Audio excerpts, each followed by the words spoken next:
વડોદરા શહેરના ward number 15માં ચૂંટણી પ્રચાર દરમિયાન રાજકીય તણાવ ચરમસીમાએ પહોંચી ગયો છે. કોંગ્રેસના ઉમેદવાર આશિષ જોશીએ ભાજપ યુવા મોરચાના કાર્યકરો સામે ફરિયાદ નોંધાવી છે કે પ્રચાર દરમિયાન તેમના પરિવાર સાથે અશોભનીય વર્તન કરવામાં આવ્યું અને તેમના પુત્ર પર હુમલો કરવામાં આવ્યો છે. આશિષ જોશીના જણાવ્યા મુજબ ઉકાજી વાડિયા વિસ્તારમાં તેઓ પોતાની પત્ની, બહેન અને પુત્ર યશ સાથે પ્રચાર કરી રહ્યા હતા ત્યારે ભાજપના ઉમેદવારો અને કાર્યકરો ત્યાં આવી પહોંચ્યા હતા. આ દરમિયાન બોલાચાલી વધી જતા ભાજપના કાર્યકરોએ હુમલો કર્યો હતો, જેમાં તેમના પુત્ર યશને હાથના ભાગે ઈજા પહોંચી છે. સમગ્ર મામલો હવે પાણીગેટ પોલીસ મથકે પહોંચ્યો છે.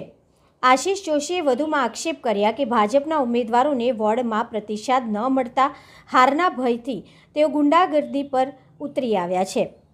લોકશાહીમાં ચૂંટણી પ્રક્રિયા ન્યાયિક રીતે થવી જોઈએ. સંસ્કારી નગરી વડોદરામાં આવા બનાવો દુર્ભાગ્યપૂર્ણ છે તેમ તેમણે જણાવ્યું હતું.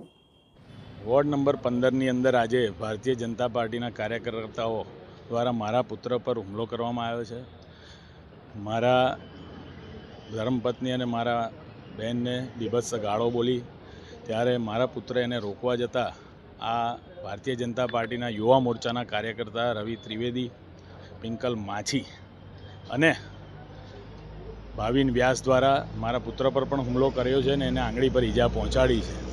ત્યારે હું એટલું કહીશ કે હાર ભાંકી ગયેલી આ ભારતીય જનતા પાર્ટી હવે આ પ્રકારના હથકંડા કરી રહી છે, આ પ્રકારના હુમલા કરી રહી છે.